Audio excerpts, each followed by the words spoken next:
Hey everyone, looks like we are live. We made it to yet another Wednesday. I'm so happy to see everybody. Let me turn on this other light here. So today's going to be a very interesting day. We're going to be doing our initial layers of color using our Badger airbrushes and Createx paint. So I'm very excited about that, and I'm looking forward to sharing that and seeing how we're going to do. And so this is the neoclassical girl. We're still going to do the girl on the train, but I'm going to kind of switch on and off. So let's see who we have here today. And we have Bobby. How's it going? Great to see you, my friend, all the way from Cape Cod. And we have Colette all the way from the Atlanta area. Great to see you. We have Patty. How's it going? From Illinois. Wonderful to see you. And let's see. We have Mr. Dan from Indianapolis. How are you, sir? Always a pleasure. I'm so glad you're here. That is super great. And so let's see. Just gonna check a few things here. And let's see. Okay, great. So we have been working on this. I'm kind of changing the way that I am approaching the underpainting and using the India ink. I'm actually using this more as a preparatory laying structure to have very light, bright lights. So when I come in and glaze with color, we get that vibrancy, and especially here using the candlelight, which is going to be fantastic. So we have Mr. Dave. How's it going? All the way from Texas. Are you still in Pennsylvania, Dave? So I'm so glad you're here, and I hope the family's doing well, and I'm so glad that you, on your busy schedule, took time out to hang out with us. And we have Astral all the way from the UK. How are you feeling? I know you weren't feeling that well last week. Thank you, Dave, for the super chat. I appreciate you. Thank you so much for your support and your friendship and your time. It's just really appreciated, and it really helps. You know, your support helps so much to keep me going, to keep everything, you know, keep everything, all the parts moving, so to speak. So thank you so much for that, Mr. Dave. Back in Texas, are you guys having the heat that we're having? Because it's 96 degrees right now. Well, not right now. Right now it's back down to 81, but it was 96 today. And so Colette says, enjoying the heat, Dave. So Colette, you must know that it's very hot in Texas. Michael McClung, how's it going all the way from the Maryland area? I'm so glad you're here. And you should check out what Michael McClung is doing with his Farrah faucet. Out of this world. Just really amazing. So I'm so happy to see your progress, right? That is just so great. And also, Astral says, still has a mild migraine and ocular blindness has simmered down a little. Prayers are going out so you get healed and feel much better, my friend. I'm so sorry to hear that. And Dave says 96 degrees. Send it that way. So it's hotter than 96? Oh my God, that's... But they say it's a cool heat, right? You know, it's a dry heat, they say, not a cool heat. But anyway, that's like rough. So how are you dealing with the heat? That's really out of control. Now what I'm going to do for you guys is I am going to... Is this her or is this not her? I'm going to move her up. There she is. Okay, so we have her here. I'm going to put her there so you can see the direction I'm going. So that's good. And so, wow, that's something. So really hot in Texas. Unbelievable. So definitely stay hydrated like me, you know. And make sure you stay out of the heat as much as possible. You're a busy gentleman, so I know you're always on the go and everything. So, but please make sure you take care of yourself, sir. I need you in one piece. And so, Astral, you take care of yourself too. I want you to be healthy. Don't overdo your eyes. Whatever the doctor tells you, listen to them. And and if you have to cut out early, you cut out early. It's more important that you're feeling okay. So, what's on the agenda today? So, on the agenda today is we're going to start doing our initial layers of flesh. But in this painting, it's really not. It has you know, these wonderful oranges and reds, and it's going to be very interesting how we're going to go about it. So what I'm going to do is I'm going to get rid of me. And how's the sound, everybody? Is the sound okay? How are you guys feeling with the sound today? Sometimes the sound is you know, it's really weak and everything. Mr. Bobby, how's it going? Great to see you. So glad you're here. And Dave says Colette, he grew up in Las Vegas. Oh my God. So he can deal with the heat. The humidity here in Texas, a little much with the rain recently, but there's nothing wrong with a little sweat. And oh, okay. So Bobby said he had to turn up his master volume. Yeah, you know what? I could switch. So watch this. I'm going to switch to my other mic now since we're not seeing me, so the delay is not going to matter. So watch this, everybody. I'm going to turn.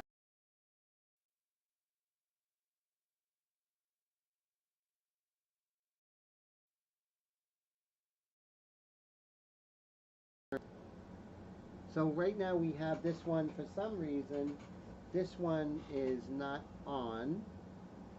Let's see.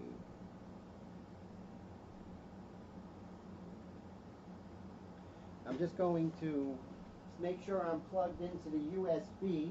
Remember, in my live stream, I'm tech support, I'm IT, I'm the talent, I'm everything. So it's kind of interesting. So I'm just going to follow the wire, and that's always fun, just following this wire, making sure I don't fall.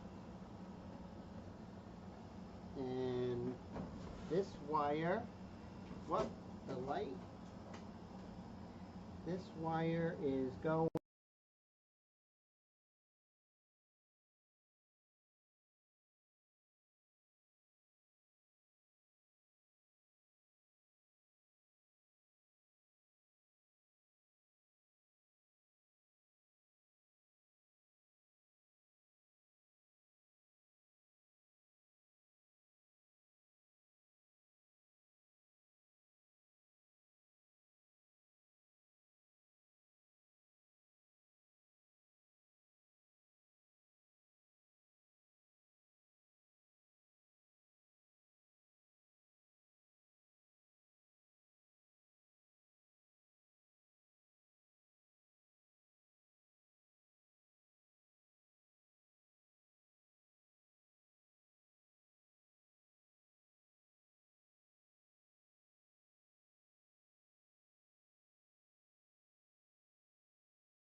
Okay, I am back. Can you guys hear me now? Let me see.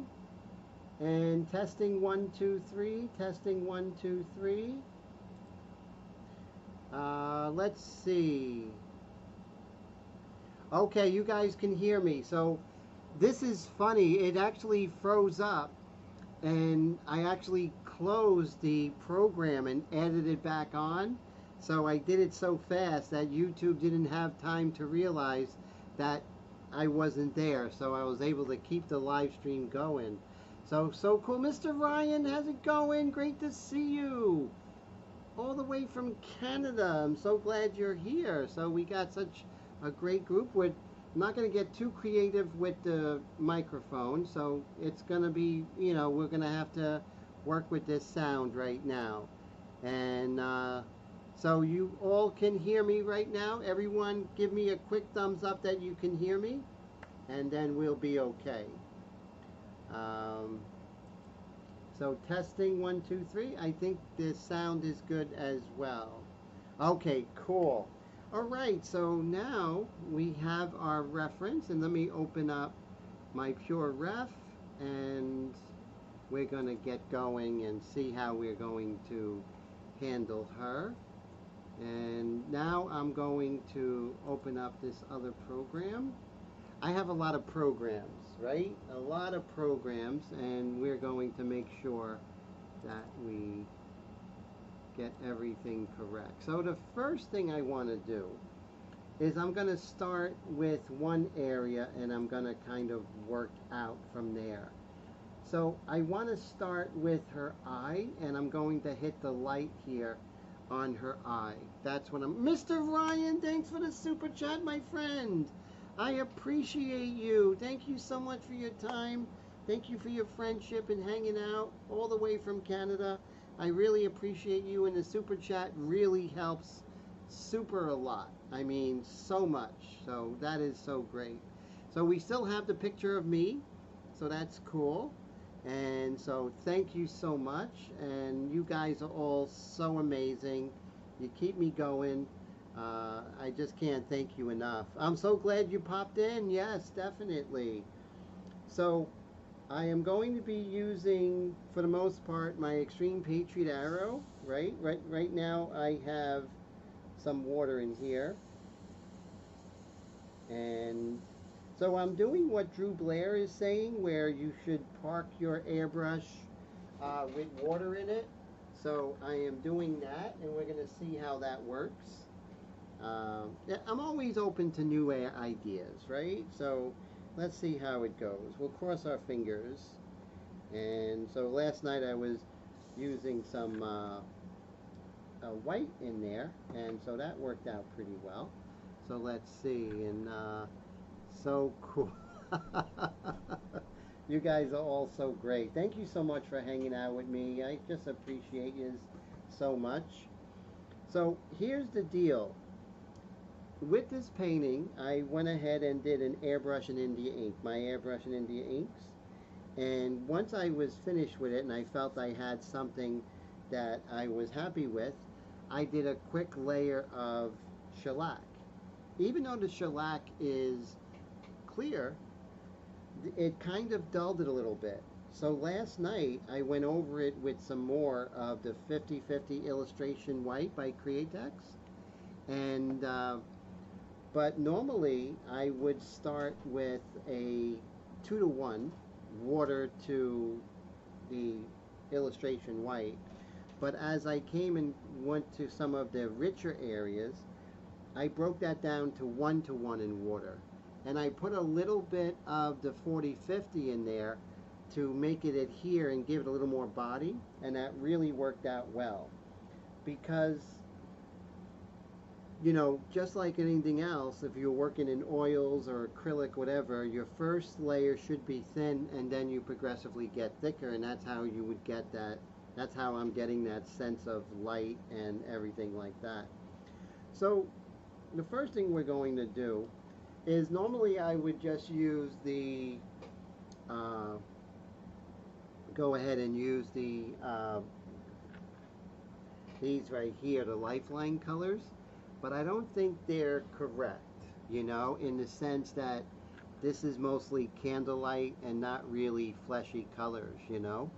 And Michael says the way that you have the painting now looks like a 3D stencil that Stevie Leahy was talking about. Ah, thank you. So that's a great compliment. So I appreciate that. Yeah, you know, and it starts out with a really careful drawing, great reference, and then just building it up slowly, Mike. That's the thing, you know.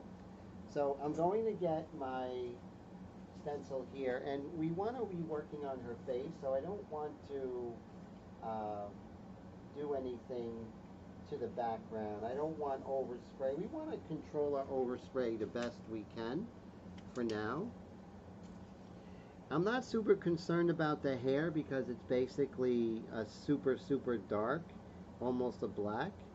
So any overspray will be negated, right? So I'm just going to make sure I get this contour correct right here. This is crucial, this contour in the face. If anything else is not perfect, this has to be perfect right here. I'm going to get my low profile magnets, and right here along the neck, right? We want to have that as well. And so we're just going to take our time, relax, and just have fun and paint and hang out and talk about anything. Doesn't even have to be about painting. We can just talk about anything. So see here and here, I'm going to make sure that I concentrate on one side. Then I'll come here and worry about this beautiful contour right here. Just a real wonderful contour. So the first thing I want to do is I'm going to be working in this general area and making that three-dimensional. So I'm going to start with my lightest light, which will be over here, kind of bring that over, and then slowly get darker as I go. I'm going to be working from dark to light.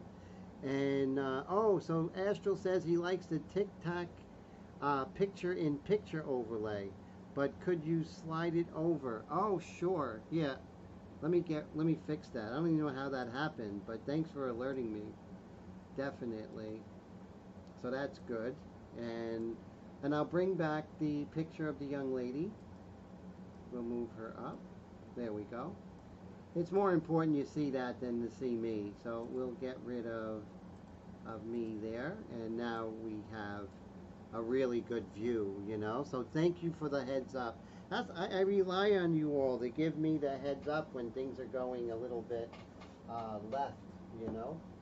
So I'm looking for cups. I bought a whole bunch, so I have 2 of them. And you know I'm going to be using a lot of them. So the first thing I'm going to do is I'm going to figure out what this color is. And let's see.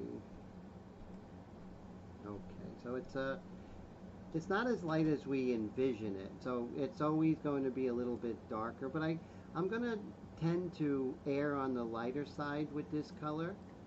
And let's see.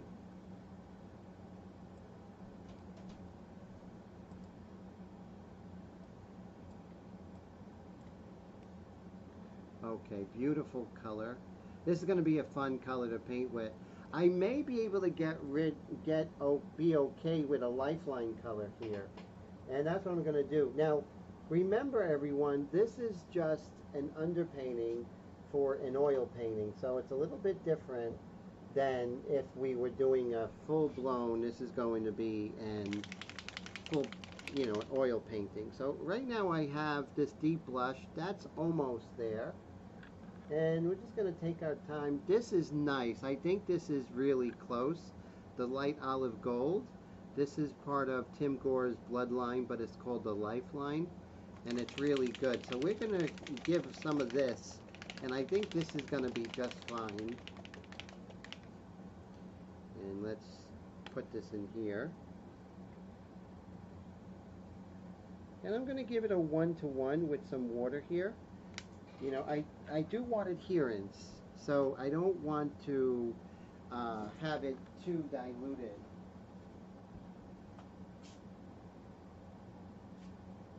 Now I just have to locate my water. Here it is. And let's see, any good comments here? That picture looks amazing, looks better than my, I don't know about that. Your Farrah is really kicking butt, man. I'm really loving it. I just want you to know that. That is like super fantastic. So this is really close to what I'm looking for. I'm going to do 1-to-1. If it's too thick, we can always thin it out. So let's go ahead and give it a good mixture. So this is from the illustration line, and Tim Gore's Lifeline Colors, which is from the Bloodline. So this is going to be my lightest color here. But it's interesting, the color I'm looking for is very much out of the bottle. That's the great thing about the Lifeline, is that when you're doing flesh, it's like really fantastic. So highly recommend it. I recommend any of Createx's colors. Okay, so now we're going to go ahead and put this in here. I'm not going to put any 40/50 in there. I don't think it's needed. It's great right out of the bottle. Just dilute it a little bit. Now remember, you always, and this is a big thing, everybody, you always want to make sure that you have a test paper that's the same paper as your painting. So this way you can get an idea of what you're working with. And also you're going to see if your painting, you know, if your airbrush is working correctly. Oh, the reference picture. Yeah, the reference picture is really good. I got really blessed finding this reference picture.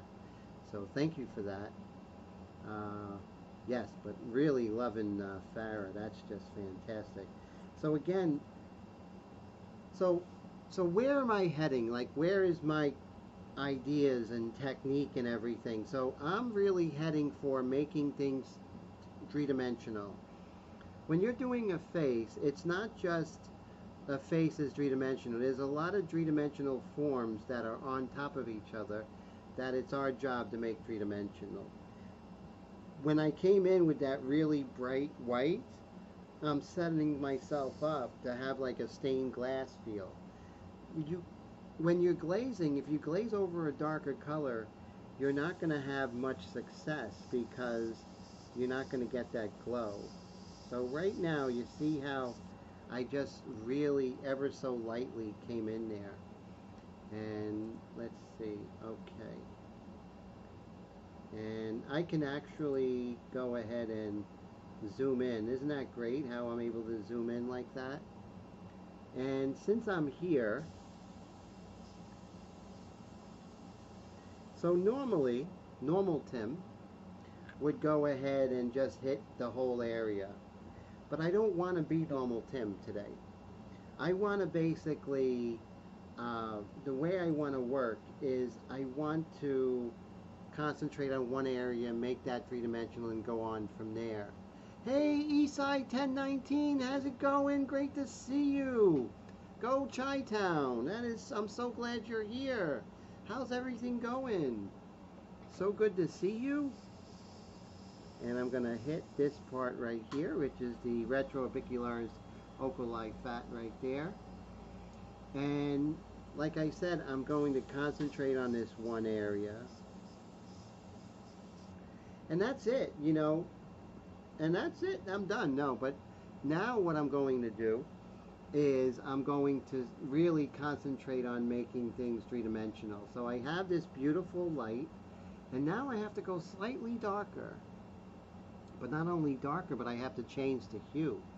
And so I have to change the hue, the saturation, and the value, right? So you get the color, how powerful is that color, and then you get the value. So it's almost like, you know, juggling. And Mr. Ryan says, where do you find your reference images, Tim? They're quite glorious. Thank you. You know, I'm always looking. I have friends and photographer friends, and that helps too. And you know, I use everything at my disposal, and I'm very painstaking over a painting of an image that I'm going to work from. I even have models at times. Since I'm not out in the world, you know, like, you know, in the business world, I don't have access to potential models like I used to. So it's a little more difficult lately. So now let's go ahead. And we want to hit this area right here, this shadow right here. I'm going to concentrate on this triangle. So the first thing I'm going to do is I'm going to identify that color. We might be able to get away with the lifelines. They're very resilient that way. So let's see. Okay, so right here.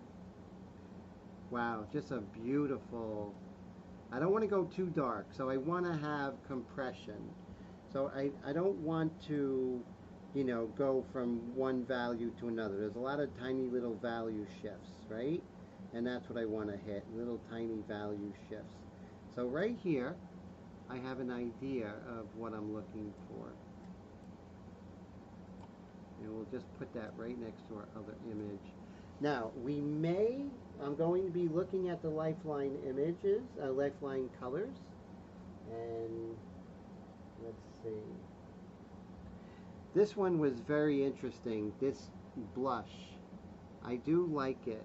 Perhaps I'll add a little bit of orange, or maybe I'll just mix it the old-fashioned way. Let's go with the old-fashioned way. Okay, so right here. And I'll figure out how to do this. Whoop.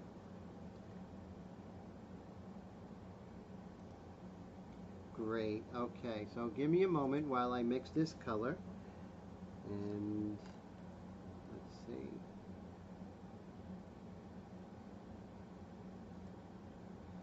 And it will be a variation of a Lifeline color, which is cool.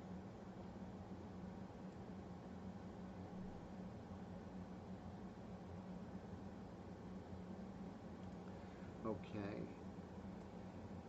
All right, now I have my elements to mix. So another cup, here we go. And so now what I have to do is get my colors out. And we're going to be using Illustration Orange. Just a little dab will do ya.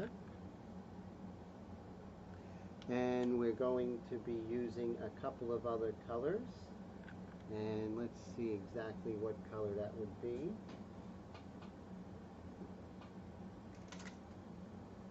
No, not that color.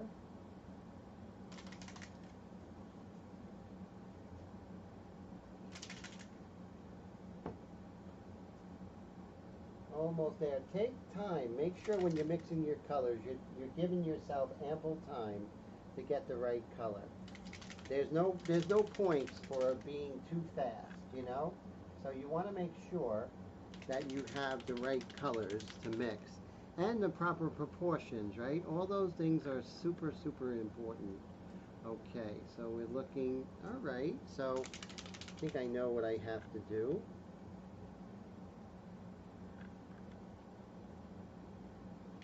Let's see how we do it. And then we have to, of course, water this down.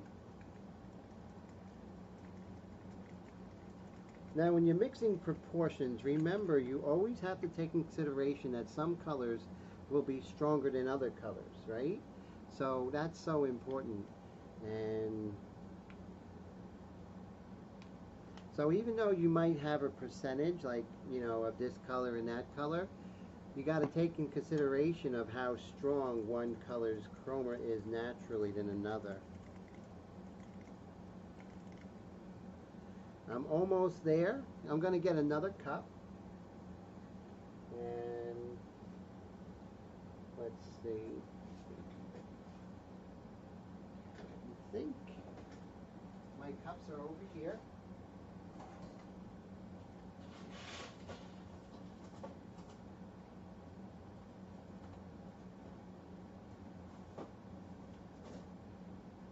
I got this whole big box of 500, so we'll use this one right now.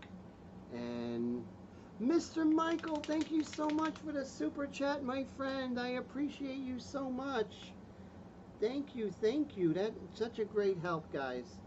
Just thank you so much for you guys and girls and the support and the friendship. And I'll tell you, you know, every time I have a live stream, I am always like bolstered up in just amazing ways, you know.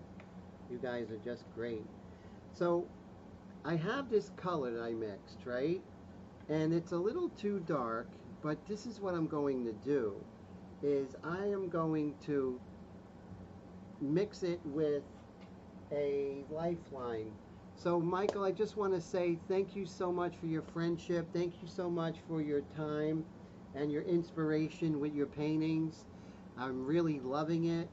It's just so great. And the fact that you take the time to hang out and encourage just means the world to me. And I can't continue without you guys' friendship, honestly. And that's how much you guys mean to me. It's just so crucial, you know, of this whole thing continuing. So I do have this big box I'm going to show you all right here. And right here, this huge box. And let me go back to here. So let me zoom out. Here we go. So I have this huge box right here of 500. I'm going to open it now. And we're going to just start using them. So when we get to this stage, guys, we are really using a lot of cups. Use as many cups as you want. Anytime you use up your art supplies, think of it as a badge of honor, right? And Michael says, I think I learned more just watching you from doing portraits. Oh man, that's an honor. Thank you, sir. I really appreciate that. And that really encourages me and makes me want to keep going. So I have a whole bunch of cups. That's not even going to last me to the next hour, but we'll put these over to the side. And thank you for that, Michael. Okay, so I'm going to go with this olive gold that we were working with, and I'm going to mix that orangey color to it. And this way we'll get that compression of values as well. So we'll go ahead and put that over here. And then we'll add some of this. Put this in. And it's a little more orangey, right? So I'm going to add a little bit of that orange in there. And we're going to keep going until we feel like, okay, this is something.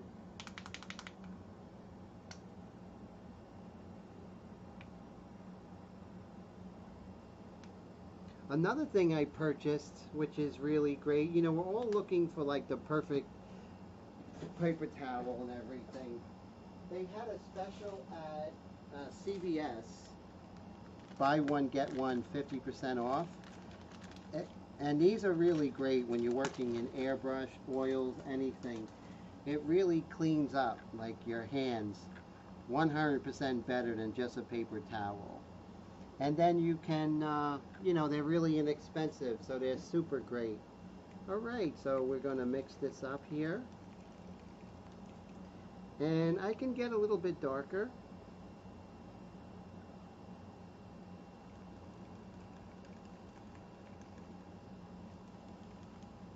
And even a little bit darker, really push it.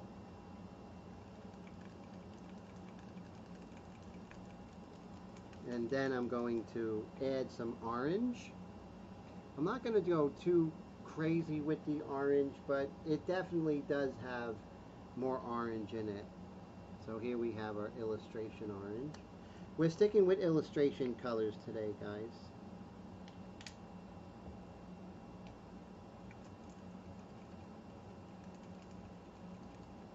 And just be patient with yourselves, right?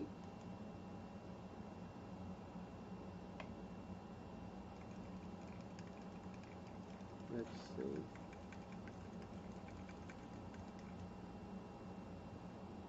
Let's see in relation to what we had before. So if we're looking at them side by side, it's a little bit darker. Let's go just a little tiny bit darker. I do want the compression of values. I don't want the values to be turning so fast. So a little bit darker. And just a tad more orange. There's a lot of rich orange in there. So, you know I'm going to be sorry, but...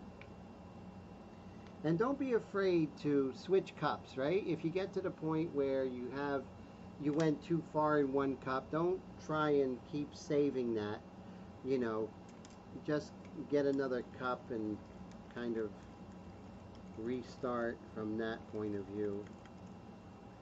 Okay, I think this is okay. So what we're going to do is I'm going to empty out my airbrush real quick.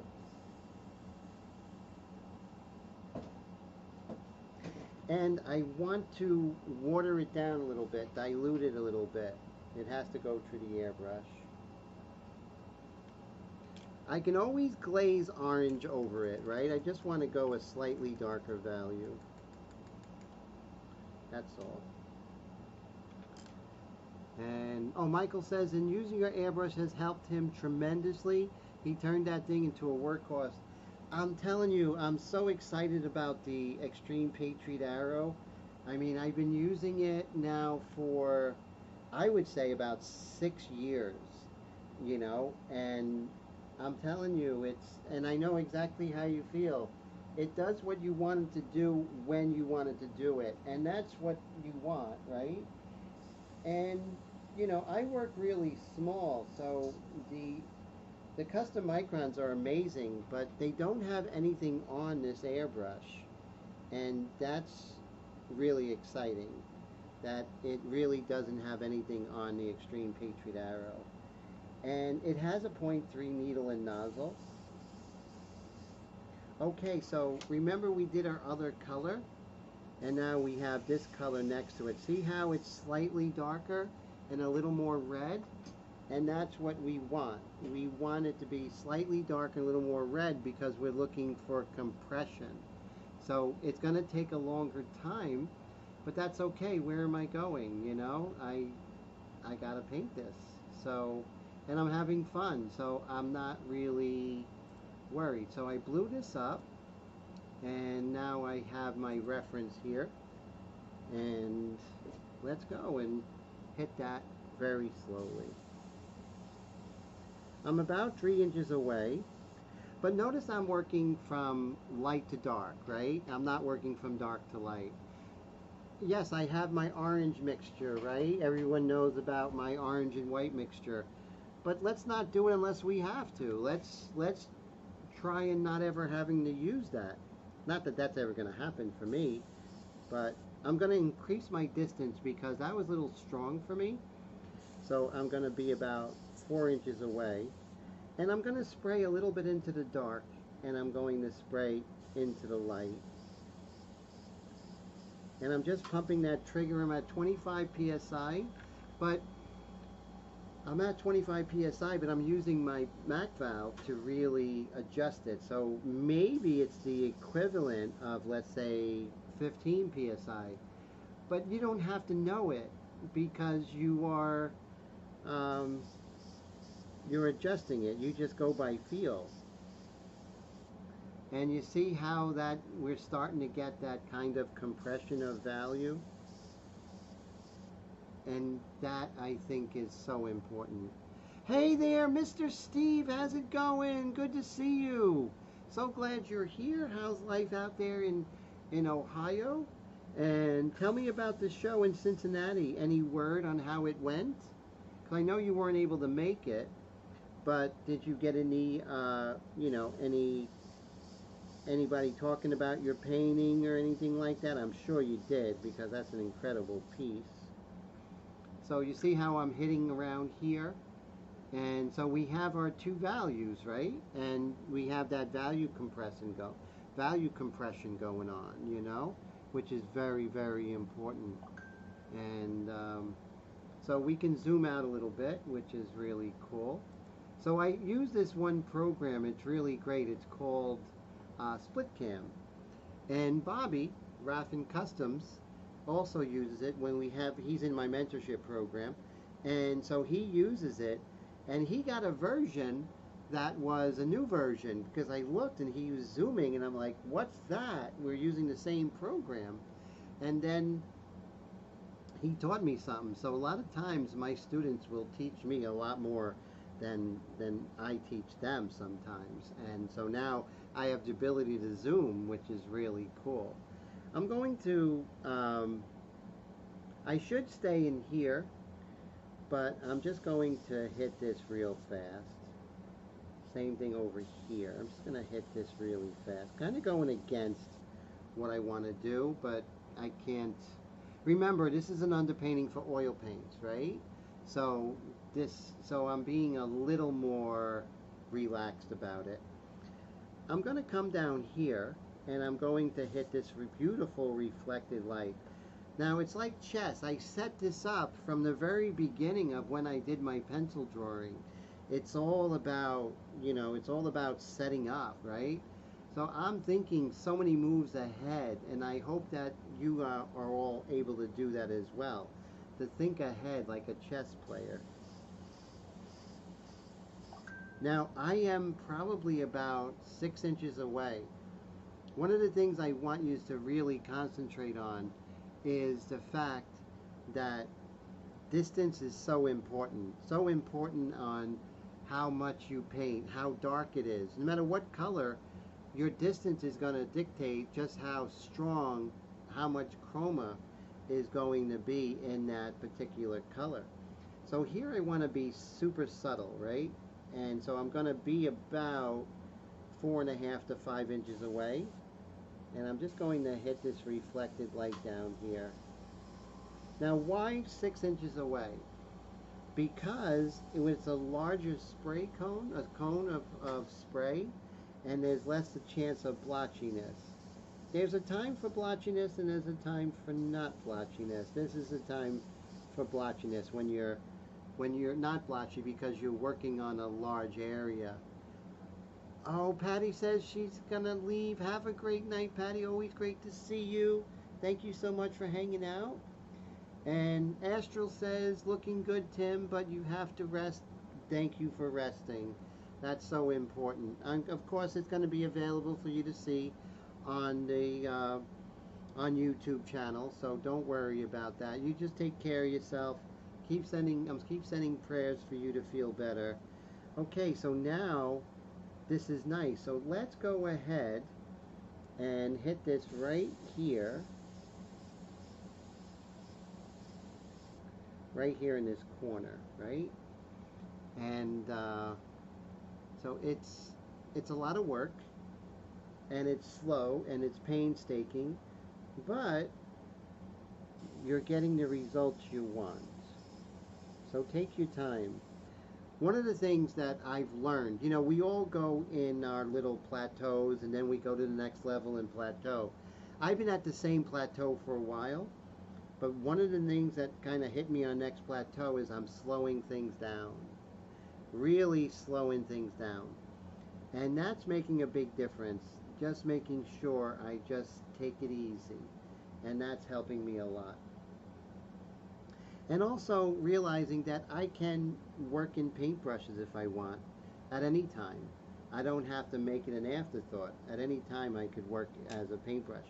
So now I'm gonna continue with the whole idea of making this tiny area turn. This is one area. This is a three-dimensional form. Her eye is a three-dimensional form with little three-dimensional forms on top of it. And then we have the side plane of the nose. So my job is to make sure this thing is going off my phone, and I don't know what that is, whether it's emails or what have you. I'm not sure. So I'm just going to take this and take my phone and put it in the other room.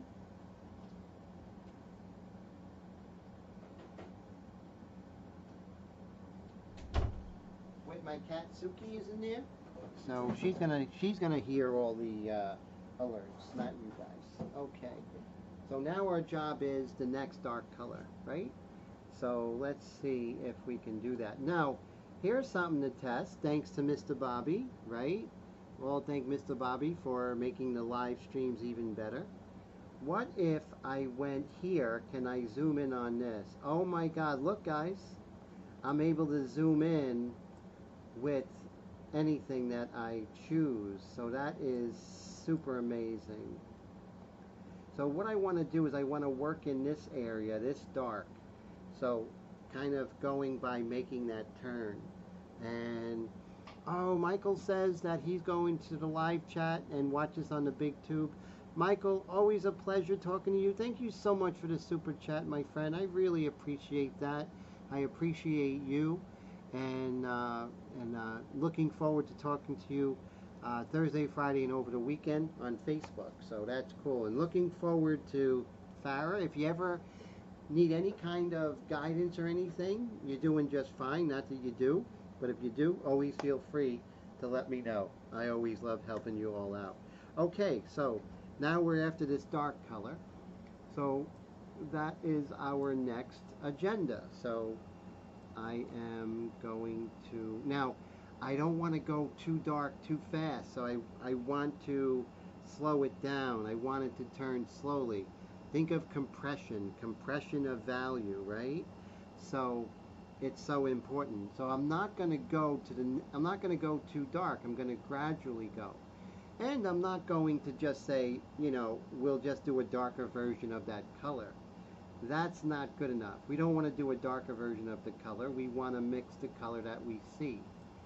So I am going to make sure that I don't go crazy with this. Okay, so here's our color. And I'm looking to do the Lifeline colors, right? So this is a really rich cafe color. Now Lifeline, they're so great. If you can, and you're doing portraits, and you aspire to do portraits, get the Lifeline colors by Tim Gore, Createx. Super amazing. Let me go get my other colors. They're over here.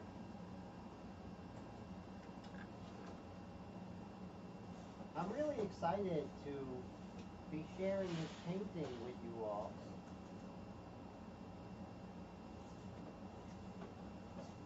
Here we go. So I'm going to bring them all over.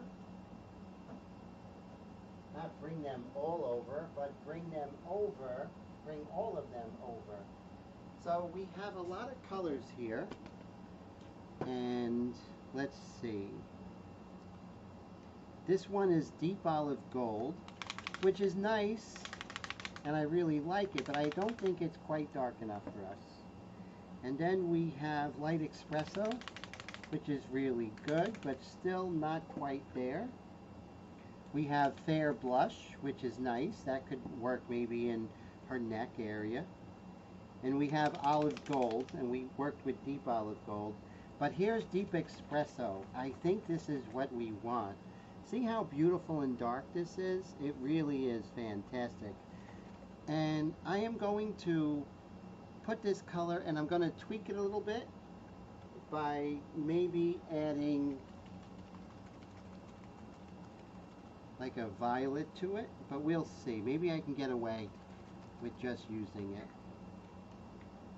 And it would be a nice compression going a little bit darker.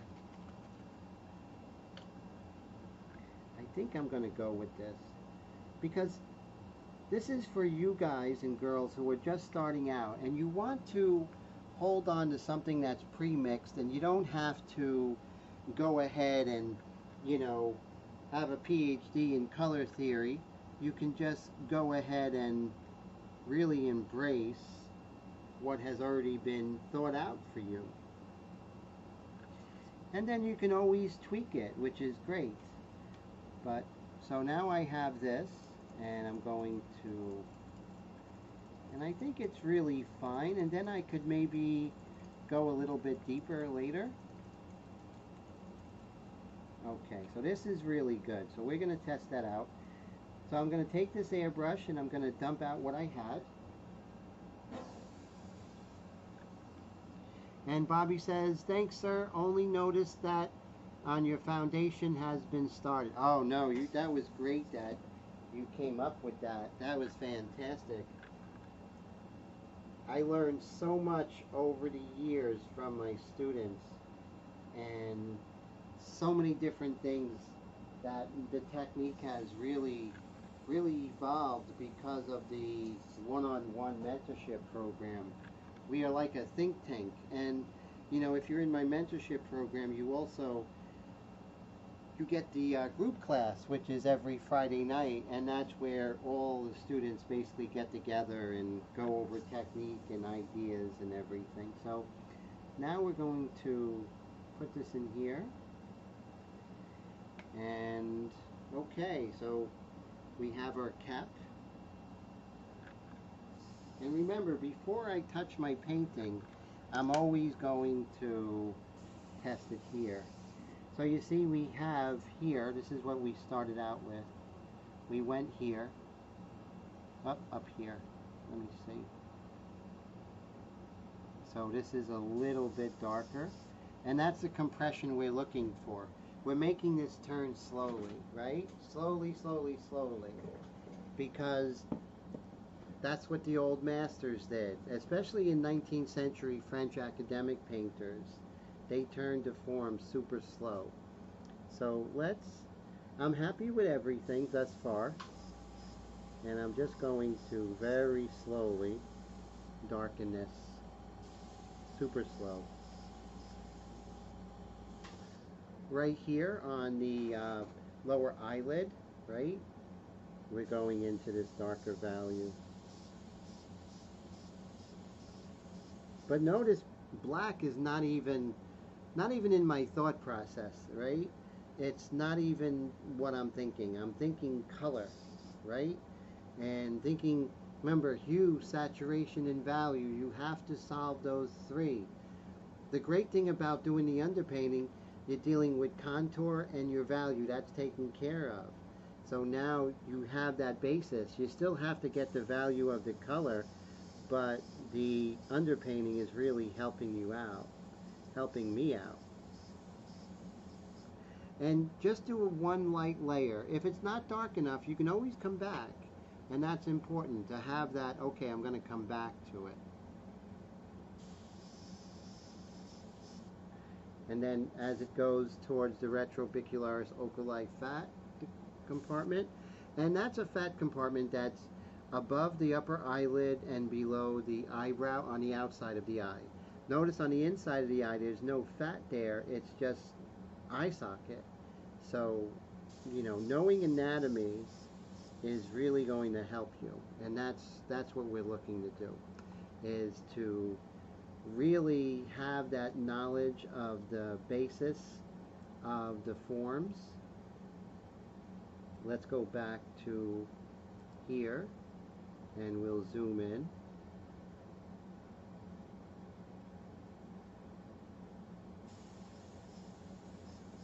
Plenty of time. You got plenty of time. Slow it down. You know, like they say, slow your roll, right? That's what the hip people say. And it's so funny, and that's what we have to do when we're painting. There's no reason to rush it. There's no reason for me to work out the forehead. I want to turn this one area. It's enough to make this three-dimensional, and that's your job. So we're going to worry about the zygomatic bone, the malar fat, the eye.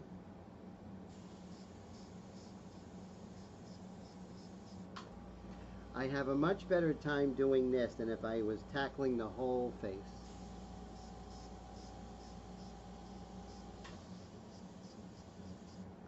I'm going to bring this side plane down, right? We'll move this over. Whoa, spilled some paint. Okay. Damage control. There we go. Live streams are great because, you know, you really get to see like what goes on in the studio, the craziness of it all. Now, baby wipes are best because they're moist, they do more. So these CVS ones are really good. They're ultra soft cleansing wipes and unscented, pre-moistened, so highly recommend that.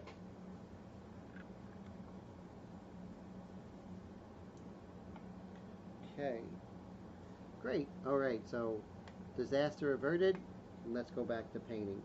So I wanted to bring this dark color down here.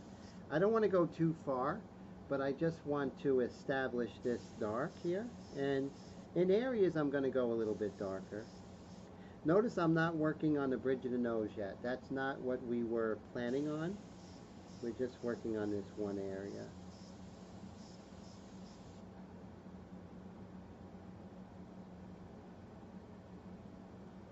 And let's see. move this here and move her over.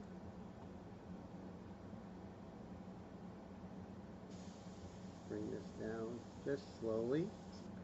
And also, like on her forehead right here, the side plane of her forehead. Let me zoom that out. And always do the 1 second rule, right? If you're going to be painting for a second, you need to look for a second. And that's just your unit of measurement, right? So you're painting for a second, you're looking for a second.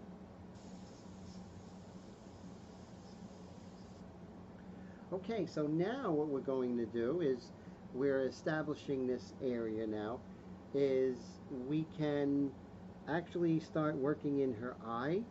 And what I can do is I can do some paintbrush techniques, right? And I could use this here. Would it be dark enough? We're not sure. But I can establish the dark on the corner of her eye. And I may have to go a little bit darker. Now I'm going to bring out my wet palette. I haven't used it in a week, so it may be stinky, but we're going to find out. Let's see. I'm going to get my wet palette out. Remember, when I'm concentrating on one little area, I can really get down and dirty and get those things turning. You know, Brad, how's it going? Great to see you, my friend. I'm so glad you're here. Brad says, I can see how the new white method is paying off already. Thank you, my friend. I appreciate that. Let me get my wet palette. Hopefully it's not stinky, but it may be. Dun dun dun. Not too, it's a little stinky, but it's nice and wet, so that's good. I may add a little bit of moisture here. I'm not really speeding through this, you know, I'm taking my time, and that's what we want to do. We want to take our time. Okay, now come here, and we'll add some of this dark espresso we're using. Oh, that's way too dark. I think I might have added too much water. So let's say you add too much water to your wet palette. There's nothing stopping you from blotting it a little bit to make it dry, or drier. There's nothing stopping you. Okay, let's see how that goes.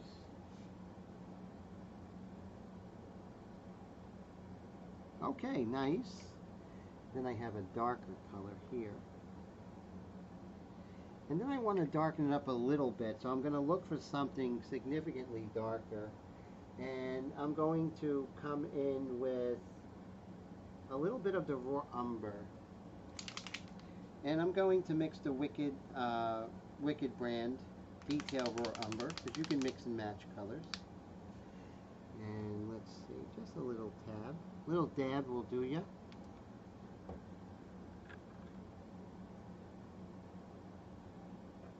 And remember, you know, I'm doing a live stream, right? And I'm getting a little bit, you know, nervous in the fact that I'm slowing down.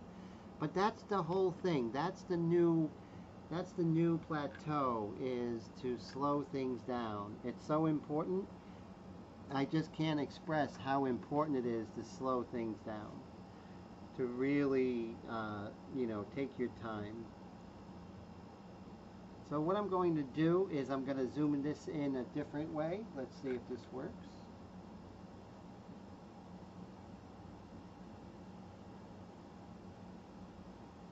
There we go. And now we have this eye right here. So we're working on this corner of the eye. And again, we're slowing it down. There's no points in speed. There's no points for speed. And I'm going to use a dry brush technique, because we don't want it too wet.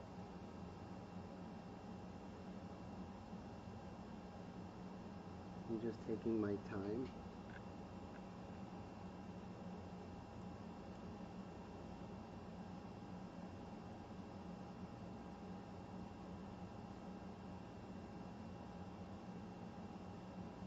And there's a little corner of the white of the eye there. So I don't want to lose that. I can always fix it, but I don't want to lose it. Don't lose it to begin with, then we don't have to fix it. So we can come in, we're working, you know, very light, and then we can go ahead and we can go light, and then we can go ahead and do linear and, you know, back and forth. Mr. Dave says, Tim, we don't care how slow you go. Thank you, my friend. That means a lot to me, and thank you, Brad. Thank you for the wonderful compliment on the underpainting. I appreciate you. And now her iris, for the most part, is super dark. So we can come in here super dark.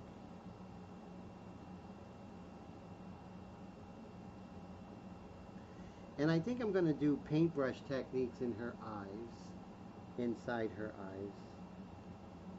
And remember to dry off the excess water. It'll go a long way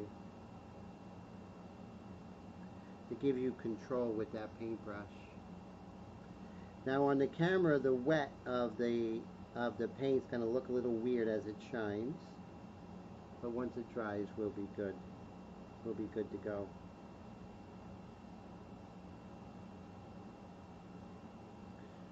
Okay. Now over here, I'm going to bring more of this lifeline color into the raw umber. Kind of work them together. Remember, I'm staying away from black. You know, it's so important to.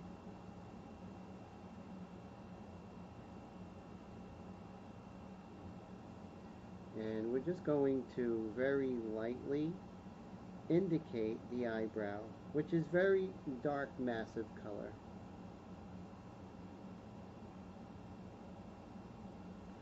And we're just really slowing things down. Mike S., how's it going? Good to see you. Yes, we do want it done in a timely manner, right? I agree there, Mike, definitely. But we will sell no wine before it's time. I think Ernest and Julio Gallo said that. I'm dating myself. That's an old commercial. Anyone out here remember that commercial? I'm sure. You know, I know we all want to go ahead and work in different areas and kind of get a sense of the whole painting being done. I want us to repress that because we're trying to make the forms turn, and we can only do that by staying in this area. And so that's basically, you know, my contention right now, at least where my technique is at this moment. And I'm just establishing this light and dark areas. Oh, I'm doing okay, Mike. Great to see you. How are you doing, my friend? How's life out there in the Ohio, Michigan area? So glad you're here. It's always great. So everyone, if you don't know Mike S., he's been a friend of this channel for a very, very long time. A lot of water under the bridge. Always a pleasure, my friend. So I'm working on some of the linear aspects of her eye here. And where I forget to kind of get rid of the excess white, that's when things get a little interesting. So I got to make sure that I do that I always remember to get rid of the excess moisture from the brush. I'll lose control. Not total control, but lose a sense of control.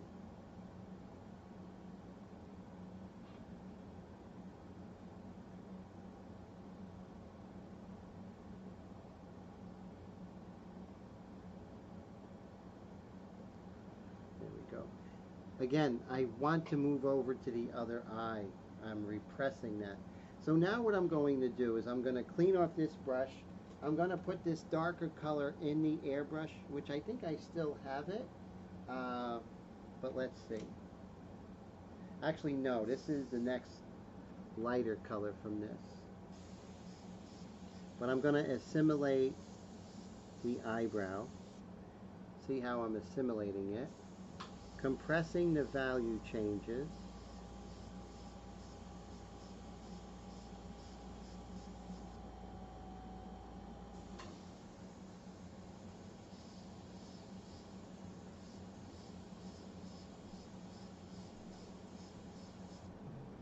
And, you know, the white of the eyes, right, always gets us because we want it to be a light color.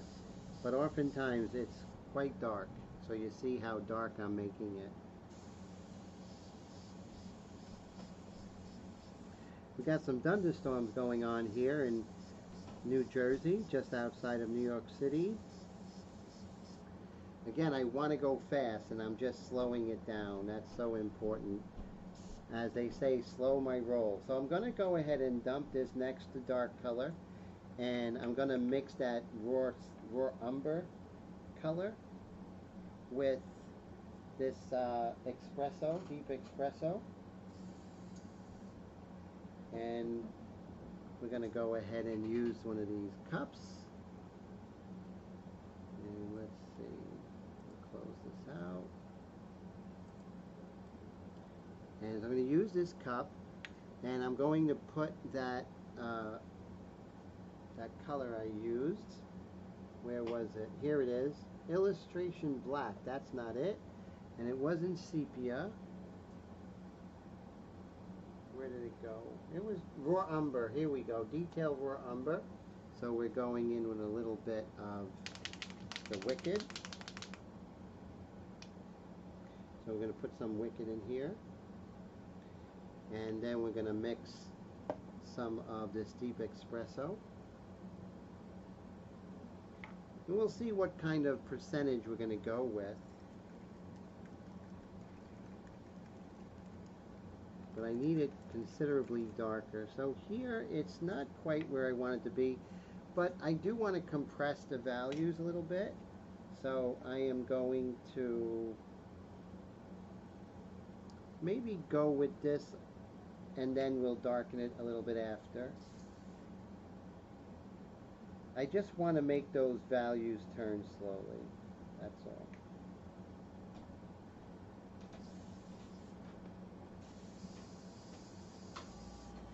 And notice here that I'm always testing out.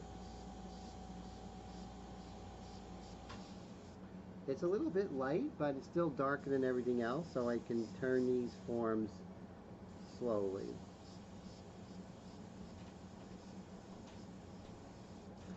And notice everything is still very transparent, and we're going to fix that when we come in with a lighter color.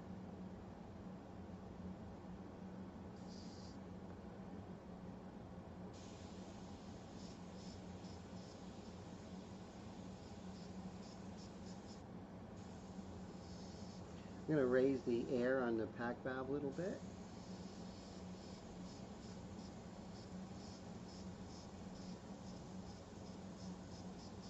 Just bringing that deep color. And you see as I zoom out, you're going to see that it's, we're doing okay. We're getting a nice sense of everything turning, of the forms turning.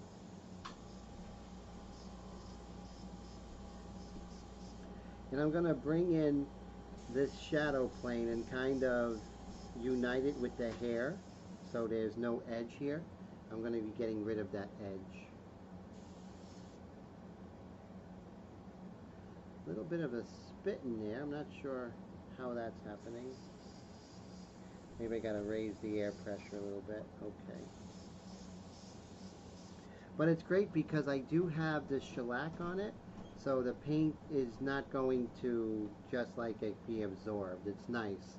So that's very good. Mike S says, not too bad. Twisted in your left knee 2 weeks ago. Oh man, how you feeling? Does it hurt? I hope you're okay. Oh, I'm sorry to hear that, my friend. Now I'm going to work on her eyebrow and then assimilate the dark of the eye a little bit.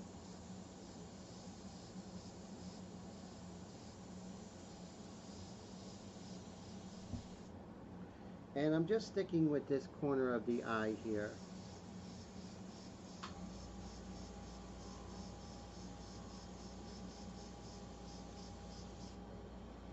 just sticking with this. See, I can make this turn. It's not so big. It's not such a problem. But if I'm trying to work on the whole head and make everything turn at once, it's overwhelming. It's going to be overwhelming for you. And a lot of times, it's even with like my blah, blah, blah years of, I don't want to show my age, but my years of experience, it does get overwhelming. But I can imagine someone starting out. So keep it as simple as possible. Just know your mixtures. You know, you want to get that mixture again. So I recommend whenever you get a mixture that works, write it down. Have a little notebook and write down how you mix that color. And be real specific, and that's how you're going to get to where you need to be, right? So I'm just staying in this area, right? Big enough problem for me.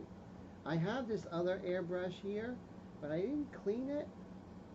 Oh, but I parked it with water. So far, so here's, so I've been using Drew Blair's parking your airbrush in water. I'm not taking it apart. And it's been working. You can see how wonderful my airbrushes are really acting. So I'm just parking it in water.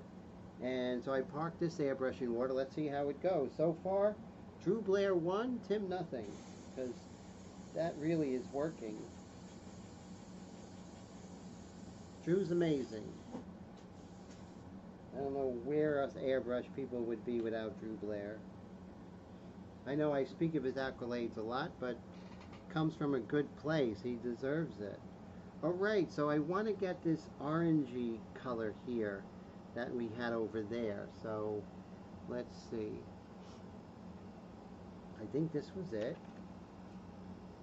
Right here. But I'm going to add some orange to it because I'm crazy like that. Dave says, is that the one drop for every 30 minutes away? Interesting. So Dave says, is that one drop for every 30 minutes away? Interesting. One drop of water.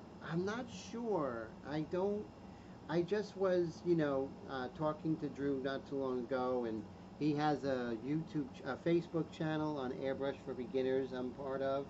I answer questions on it. And he's been saying it, that's interesting. I love that idea. So one drop of water for every 30 minutes. Very cool. Very, very cool information. So I'm going to take some of my illustration orange. And let's put it in a different cup. I'm going to be inundated with cups, but that's why I bought 500 of them. And we're going to add a little bit of this dark color in there. And then we're going to add some of our orange. And then we're going to mix it away from the painting, but there it is.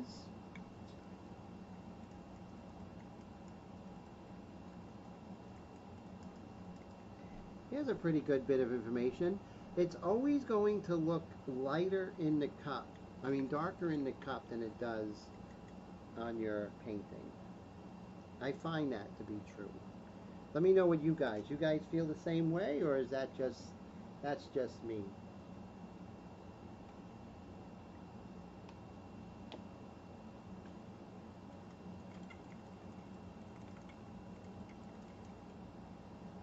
Let's see how it looks. I may go a little deeper, maybe even come in with some carmine, Dave says, works with Createx acrylic-based paint. Very cool.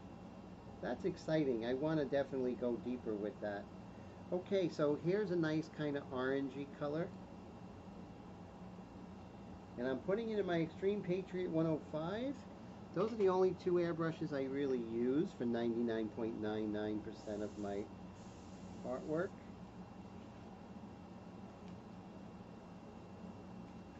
And let's test this out. Nice and orange, but you know what's really good is that it's compressed, so it's not that different. We want to have a real slow turn, I'm about 3.5 inches away. So I want to hear your all What do you feel about slowing things down and working in small areas? Well, not too small, but maybe a quadrant of the face. What do you guys feel about that? I mean, I'm excited as heck about it, but I want to know what you feel. Do you like the idea of working like, ooh, thunder? Do you like the idea of working the whole face? Some people do. But I like the idea of I'm able to handle this kind of slow area. And Mike says the art looks great, Tim. Going to hit the pillow and rest a knee. Thanks so much for hanging out, my friend. We'll talk about the portrait that we were talking about earlier, hopefully this week. And Dave says that is not my original thought. Drew said that in one of his classes years ago. Very cool. So thanks for sharing that. And Mr. Mike, I hope you feel better. Please take care of yourself. I'm so sorry you're in pain, my friend. I'm sending some warm thoughts and prayers for your speedy healing. See how slowly I'm making this whole area turn? Now I could have went darker with this, but it's so much better making it turn slowly. Oh, Ryan, you have to go. I'm so glad that you came by and hung out, and I'm just so thankful for the super chat, my friend. I really appreciate you, and look forward to talking to you during the weekend on Facebook. So same thing with you, Mike. It's so great talking to you, and thank you for hanging out and making this Wednesday special.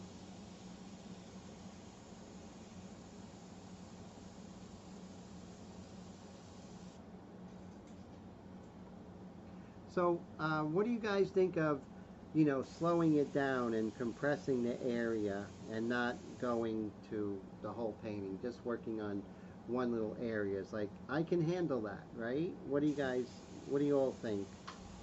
Is it something that you might want to adopt your own? I mean, do you find it to be a new method as far as the airbrush world is concerned? Mr. Brad, thank you so much for the super chat, my friend. I really appreciate that.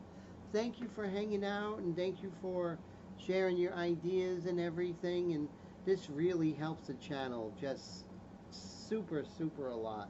So thank you so much for taking the time and for supporting the channel. It means so much to me. So thank you, sir, and thank you for your friendship. So you guys are all so great with the super chats today. I just appreciate you so much. Notice how slow the turn is. So if I was working on the whole area, I wouldn't be able to concentrate in this small area as much. I would be too worried about generalizations. So here I'm not generalizing. Here I'm able to actually be much more specific, which is fun, but also effective when you're trying to have your painting look a certain way.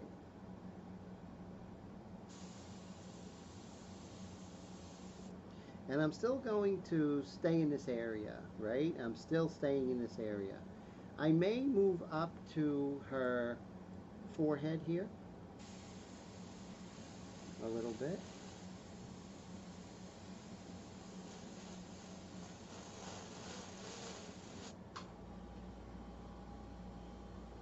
But still staying in this area. Now I can come in with the reflected light under here, which is nice. Now why is this glowing? Why am I getting this glow under here? That glow is because I actually set it up with the illustration white during the underpainting and built up that surface.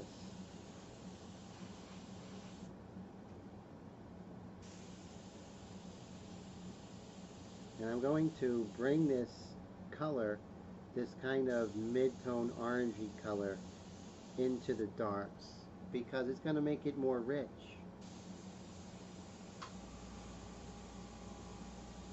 And then when I go over it with the dark, it's just going to just be a good support.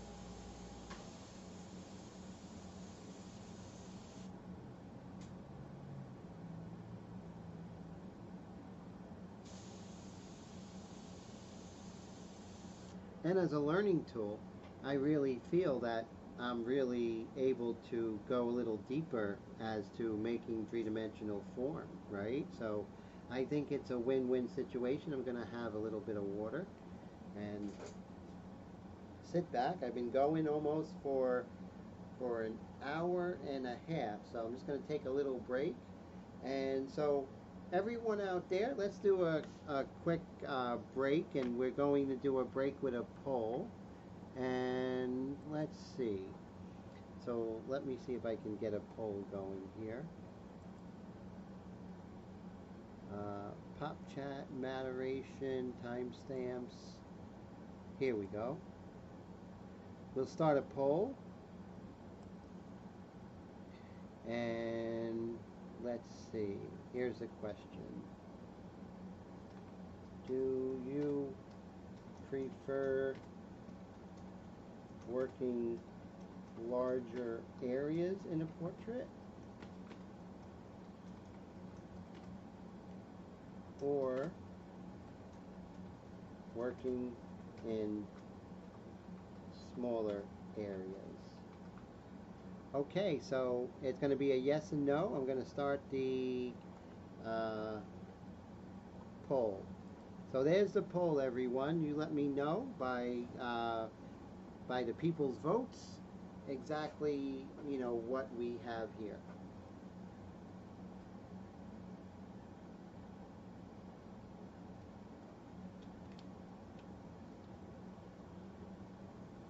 So remember, the other airbrush, I believe, has the super dark color in it.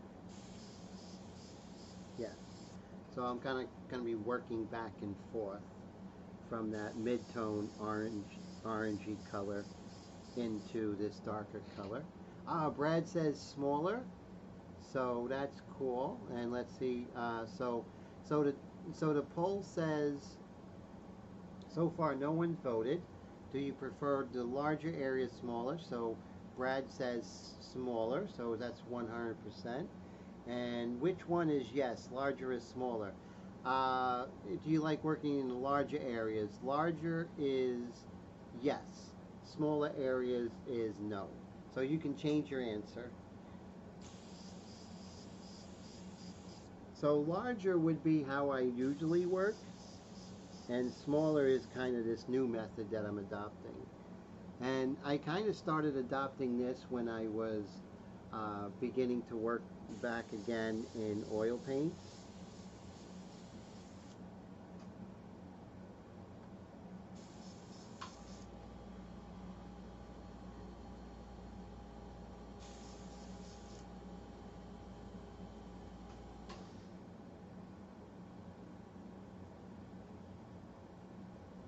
Okay, so we have this kind of light orangey color.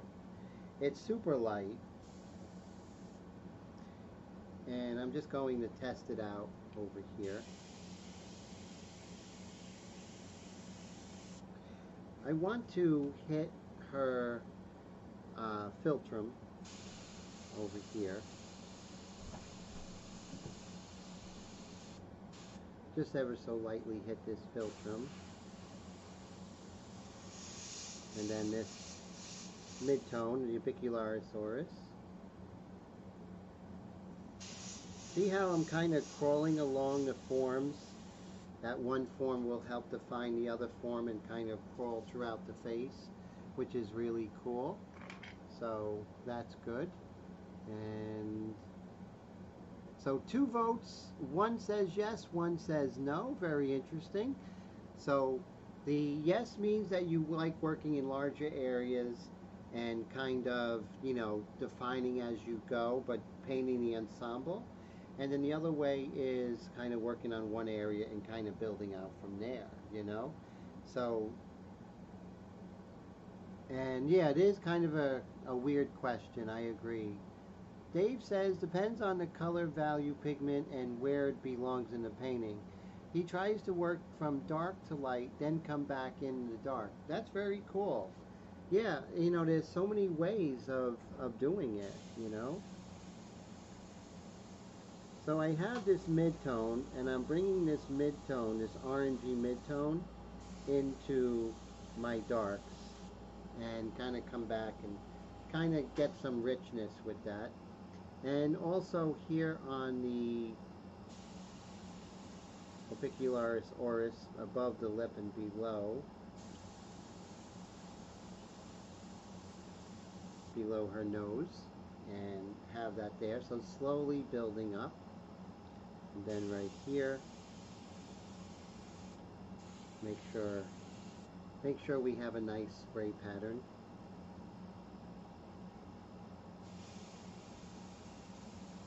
And just like when I'm working the Airbrush India inks, I'm going to be so slow, painfully slow, and that's important. And you know, really repress my way of working before. Now, I'm not saying it's right or wrong, it's just a different approach that I'm kind of adopting right now. And you know, it's good to find different ways of working and seeing if it's something that you do like, and then going from there. Now, I do have the dark in my Extreme Patriot Arrow, and I could kind of go back and forth.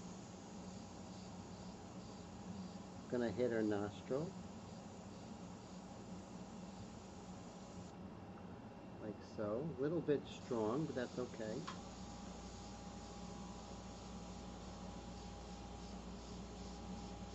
So now I'm starting to work on the side plane of the nose a little bit.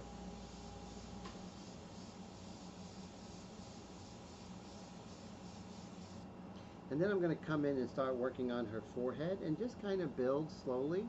And that's important, you know.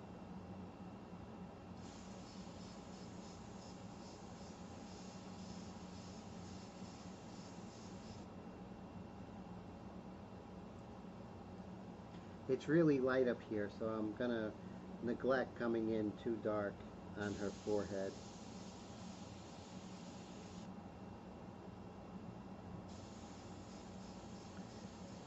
But I'm going to bring this kind of dark color into her hair a little bit. It's okay, because there's no edge between this area and her hair. So it's important that I hit that. Just to kind of establish where there may be a hard edge and where there may be a soft edge, kind of going back and forth. And I'm going so slow in turning these forms, right?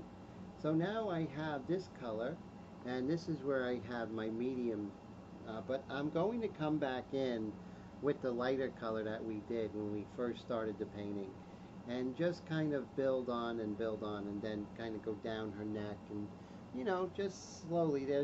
I'm slowing things down, so that's the thing, right, everyone, is today's whole lesson is to slow things down. Don't go so fast. Just, you know, let it happen. Just really, if we're concentrating on a smaller area, we can be much more lucid and, you know, much more, or ahead in the game a lot more. So I'm excited about that. So I'm dumping out the orangey mid-tone, and the baby wipes are really a hit, so highly recommend it. Having that little bit of moisture really does a lot. Now you got to be careful with baby wipes, because when you're working with oil paints, you don't want to have baby wipes because it may affect the oil paint. But as far as acrylic paint, there's no issues whatsoever. So we have 33% say they like working in the larger areas, and 67 said they like the idea of working in smaller areas. The temps have gone down dramatically, 75 degrees. I think I can almost turn off the air conditioner. That's nice, huh? So let me turn off the air conditioner.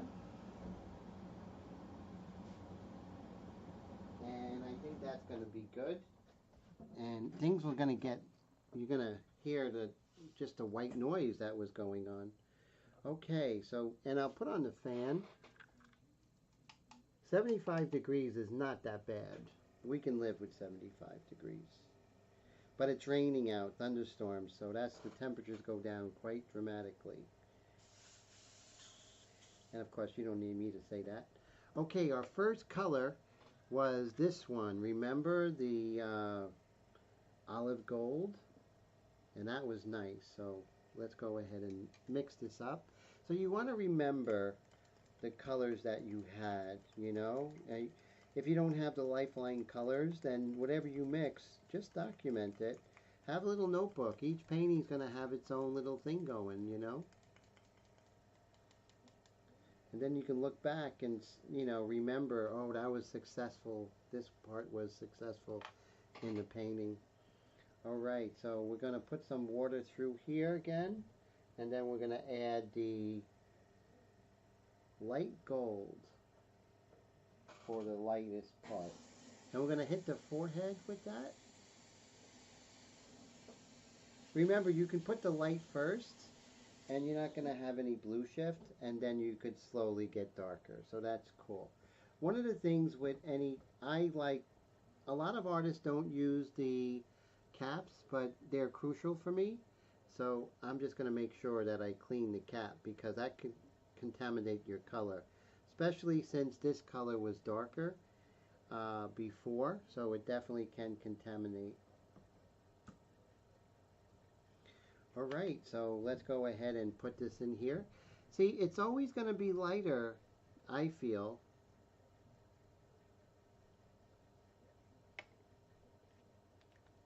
Or did I say darker? This is beautiful. Okay. I could always go a little bit lighter, but I'm going to hit her forehead. This is the frontal bone, right? This is the temporal bone. So right now we're hitting the light on her frontal bone. Now I did a lot of the illustration white there, and the reason I did that is because I wanted to have that glow. This is like the lightest part of the whole painting, except for the flames, is this forehead area. Now I am about 2.5 inches, 3.5 inches away, and I'm hitting and moving, right? I want to stay in one area. I know it's much more of a golden color, but I'm going to do another value. So take your time, you know, patience, slow it down. So I want you to think about compressing the values. You don't want a huge, look how slow the compression of the values, how slow that turn is. And I'll go over how the form will dictate how slow those values turn. We'll go over that in a moment.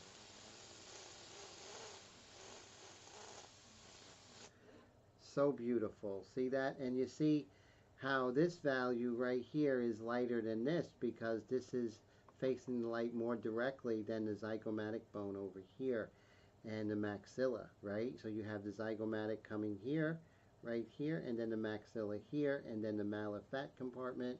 So there's a lot of things happening, but this is not facing the light as it is with the forehead, the frontal bone.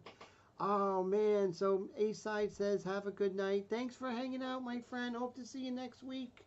And in Chicago, I hope you have a very good weekend. If you ever have any questions, always reach out. I'm always happy to help. So take care, and thank you so much for spending part of your Wednesday with me. I think it's great, Eastside. Hope to see you next week.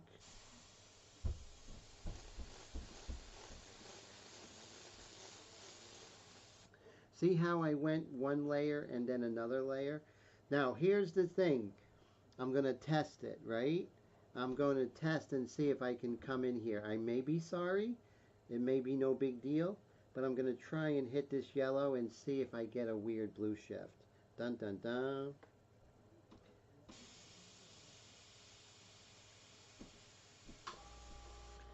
I'm really not getting too much of a bad thing here. But I think I may come in with my orange mixture here just to lighten it up and then come in there. I think that's wiser. I'm going to hit the retrobicularis oculi fat compartment between the eyebrow and the upper eyelid on the eye on the camera right. Let's hit that with this golden, this olive gold color. See how we're just slowly building things up? Pretty cool. I don't want to go crazy, but I just want to start it up. Now right here you have her glabella, which is you have your frontal bone, and then there's an indentation, and that's called your glabella, and then the nasal bone comes out, so it goes in and goes out. So we want to indicate the glabella a little bit. There we go. So just indicating it, and everything, the underpainting is still showing through, and yes, we don't want that. We're not doing a colored drawing, so we're going to do layers until we get the exact value and coverage that we're looking for. Okay, so we have that. Now I have my super dark color in here, and maybe we could just add this super dark color a little bit over here. And that's, that's not good. You see how the value is, it's not, I have to slow it down, right? So we just have to slow it down. There's no way around it. So whenever I go to speed things up, it makes my life a little bit more difficult. So I'm going to take out, even though we only painted for a little bit, I'm going to take out the this beautiful olive gold, and we're going to go in with that next darker color.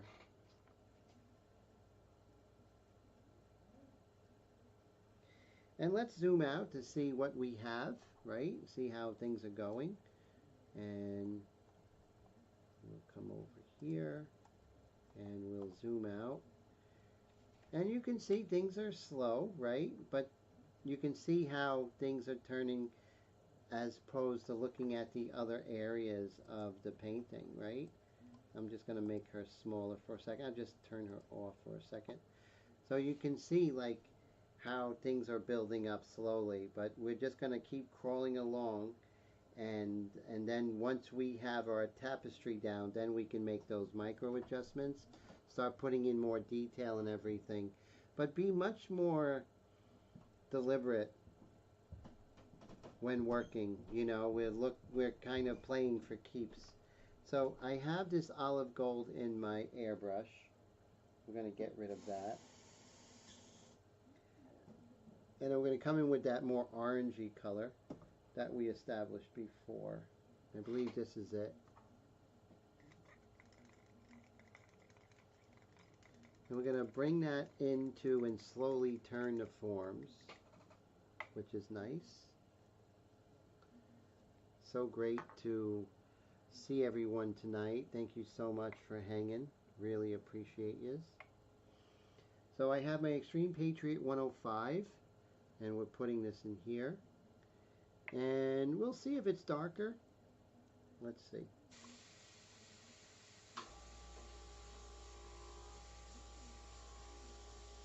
Yeah, see how it's turning nice and orange?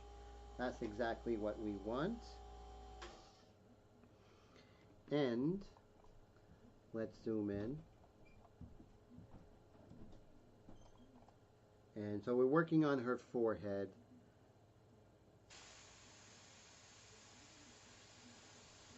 Now I'm going to be further away. We want to slow things down. So I'm going to be about 5 inches away.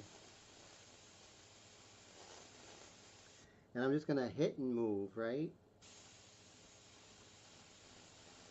And just pumping that trigger.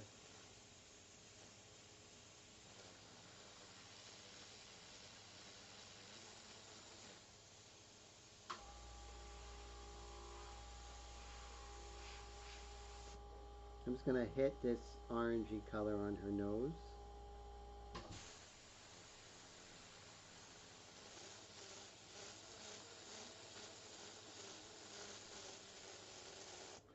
And as her forehead, the frontal bone is turning, it's going to get darker because it's turning away from the light. So you're going to see a little bit of a dark here.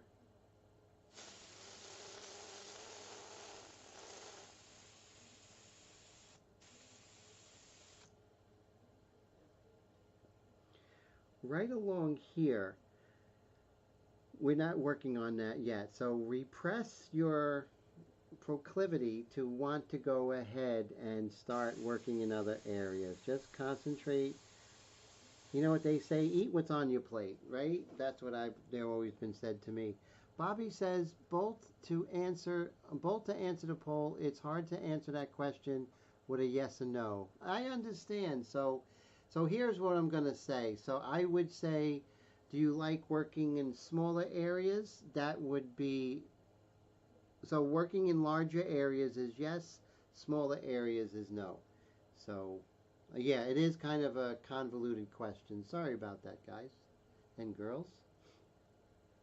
Now we have that mid-tone, and we're going to continue working here. Let's work in the glabella here.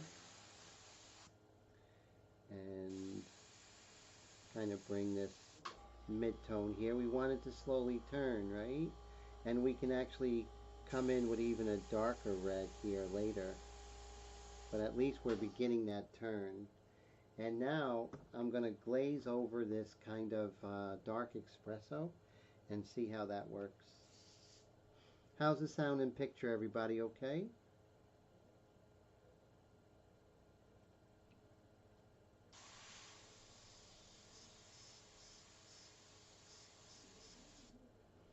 Turning that form super slow.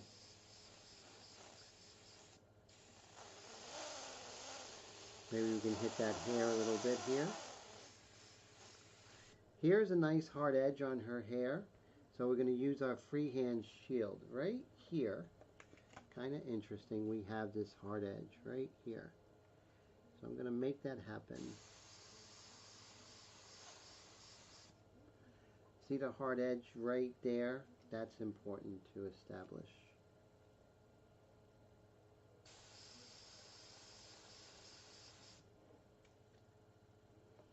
Now what's really cool, and I'll show you how it's important to have some of these freehand stencils that I do.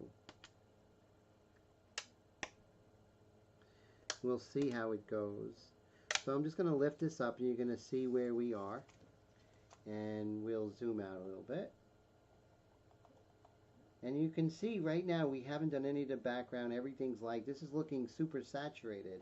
But it really isn't because we're concentrating. You have that simultaneous concentrate.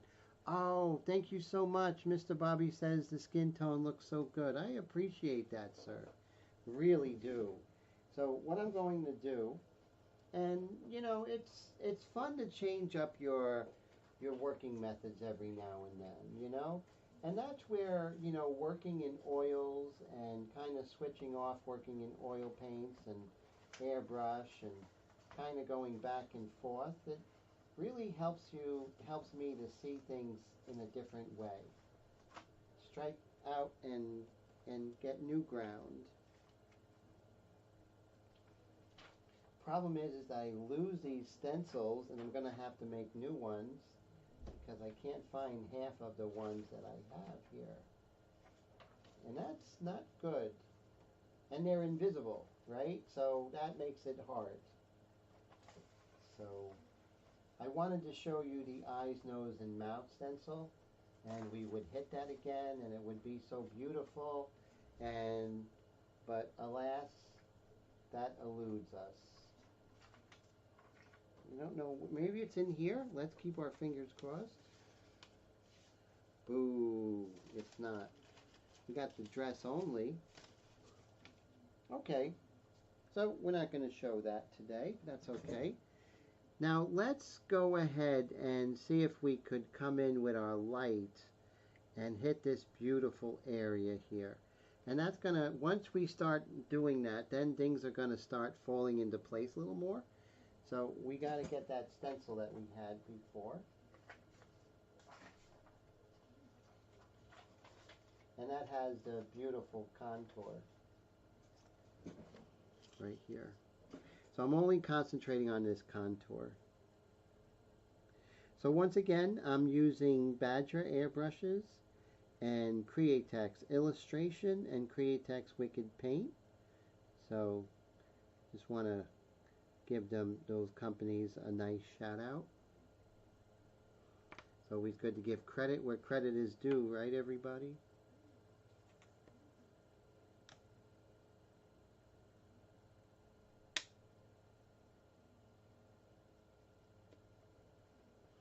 And the whole thing, so today, what's today's real thing that we're talking about mostly is just slowing things down, you know? And that's what I'm doing all day long, is slowing things down. So I have that olive gold, that really light olive gold. And this, see how this is that orangey color? And then right here, we have the dark. So you see what I mean about slowing things down, just how crucial it is? If I would have went too fast, I would have put that mid-tone here, and that just wouldn't have been good. So it kind of keeps me to have my head in the game, you know? And thank you, Mr. Dave. And always appreciate you and you hanging out. And I know you're so busy, and it's such an honor. And your super chats, and just always a big thank you from me. Okay, so we're going to get rid of what's in here. It has that red orangey mid-tone. We want to get rid of that. Now we're still going in, so this is going, I'm going to work this underpainting almost like a full painting. And then I'm going to go over it in oils. Now, I could just make this a full-blown airbrush painting, that's fine. There's no better or worse, you know. An airbrush painting is just as beautiful and important as a oil painting. It's just that's my intent, you know, and hopefully share with you all. Brad says, feed keeps looking up on his side. Gonna say goodnight. Locking up. Oh man, so sorry to hear that. How's everyone else doing? Everyone else having okay with the feed, guys? Alright, so now we're going to take that olive gold color, light olive gold.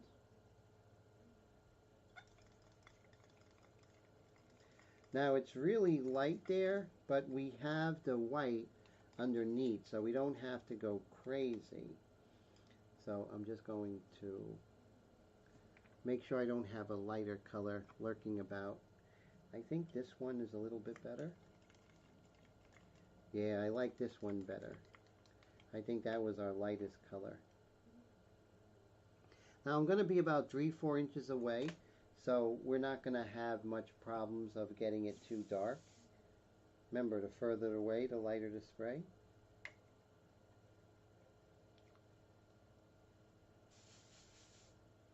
Remember, slowing it down, that's the key for today.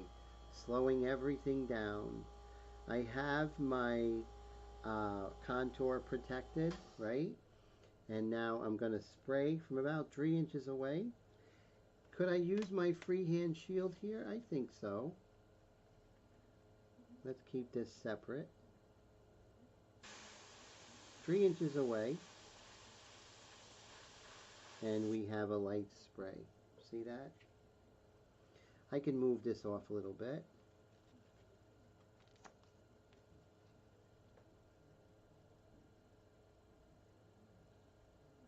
And take your time until you get it correct.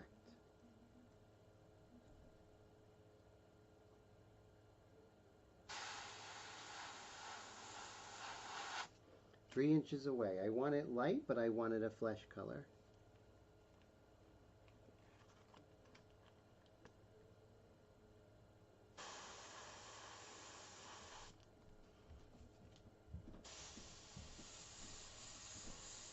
We're going to bring this light flesh color all the way down, right into her mentalis and the mental fat compartment right there.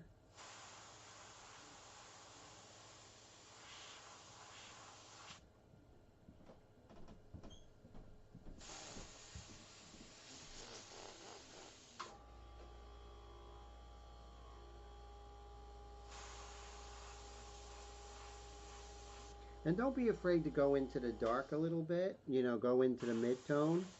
It's okay to overlap, but you don't want to overlap the dark over the light. You can overlap the light over the dark, or lighter over the darker.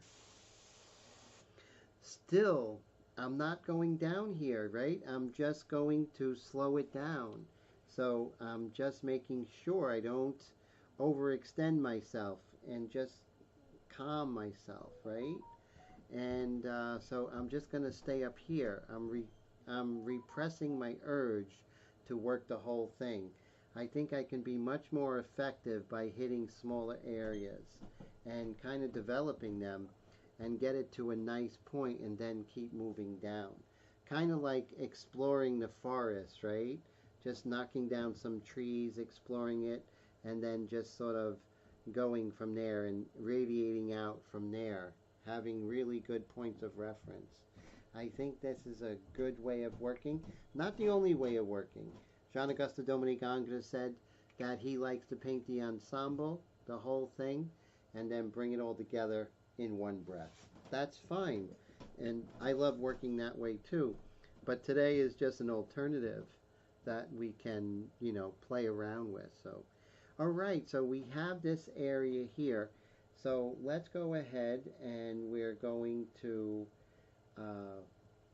take this airbrush. We're going to hit with that darker color. So I'm going to do something interesting. I'm going to put some of this lighter color back in, but I'm not going to clean it. And then I'm going to take this kind of more orangey color, and this way we'll get the next value and we'll kind of slow the turn a little bit. We'll slow my roll, right? So let's put a little bit of this stuff in here. Just make it a little bit darker. And we're getting close to the end of the night, so it's okay if I kind of get rid of the whole mid-tone right now in my airbrush.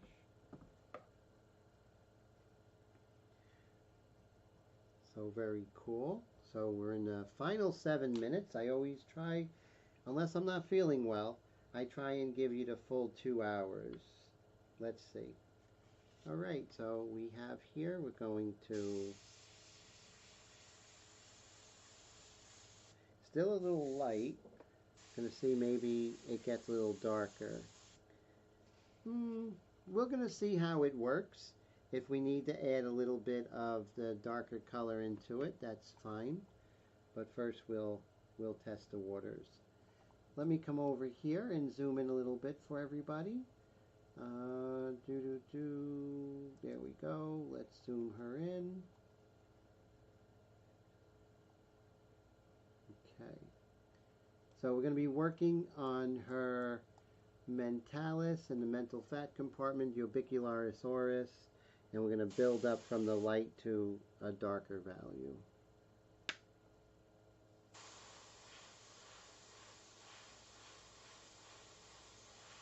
It's nice because it's just slightly darker, so we're getting that turn slowly.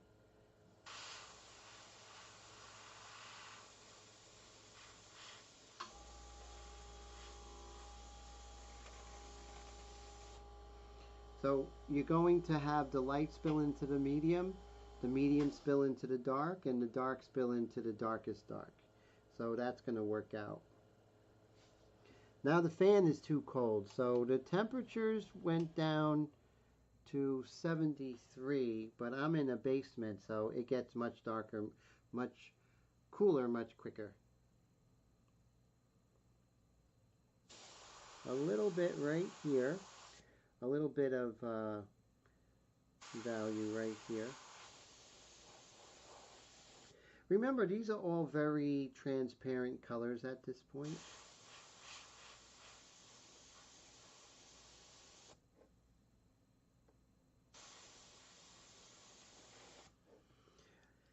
So I'm actually thinking more like an oil painter and a pastel painter in this method. So I'm kind of drawing from my past experiences, which is good. It's kind of looking at it in a different way. And it kind of goes with the fact that I'm doing something that is a very old master kind of subject matter. So now I have this dark color that we were working with, remember? And we're going to very lightly just pull in this dark here, a little bit here, and just a little bit, just give some structure to to her chin there.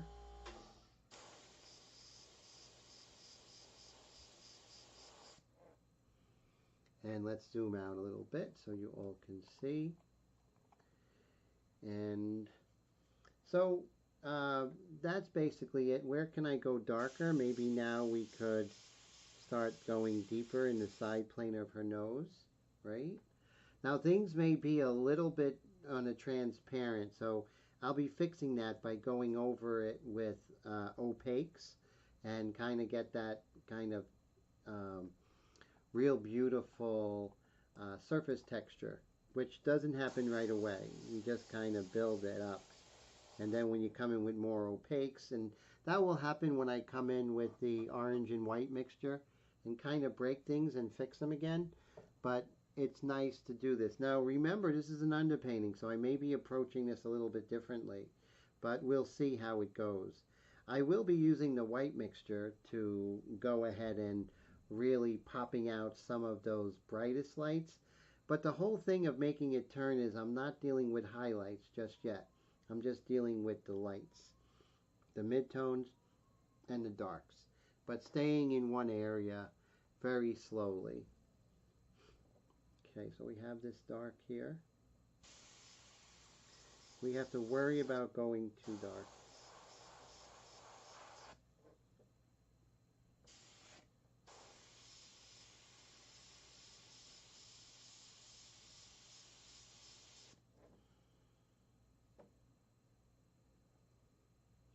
So I'm going to hit the dark of her eye. Her iris is really dark on this side. And notice I'm not getting involved in eyelashes or any tight detail at this point. I'm just chilling. We're going to work on her eyebrow.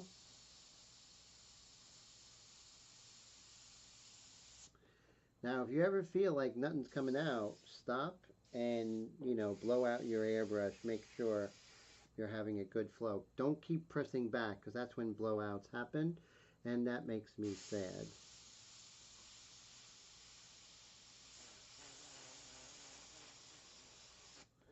And I want to make sure I want to keep the edge here. So I have the edge, but I lose it here, so I got to make a stencil for that. I don't want to risk it. But right here I can make a, kind of do a freehand shield here. See how I'm kind of hitting that edge. Going to lower my airbrush a little bit on the pack valve.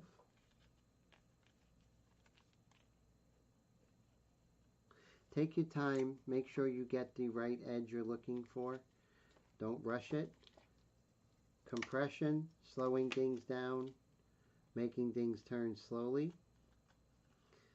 The more round the form is, the more it's going to go from light to dark slower.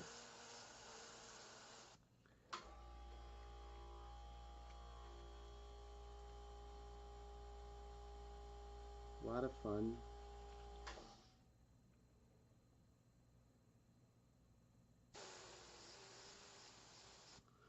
There we go. See that beautiful hard edge I was able to establish.